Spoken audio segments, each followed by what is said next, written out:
Am primit o floricică de la victimele colaterale. E roz și zici că e ureche. După cum vedeți, am făcut și noi un video. Da, ceva de genul. Am început și noi pe Facebook. Da, am diferite talente, ca de exemplu. Hai cu un emenito în tramvai. Emenito! Emenito! Emenito!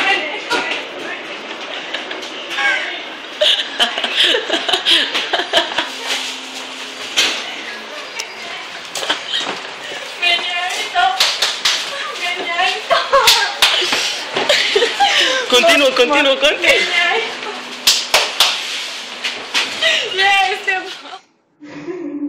Așteptăm întrebările voastre până săptămâna viitoare când vom realiza un nou videoclip. Nu așa? Da. Acesta este un preș, aceasta este o ușă și aceasta este Mica care vă urează la revedere. I could really use a wish right now, wish right now, wish right now. Yeah, I could use a dream or a genie or a wish to go back to a place much simpler than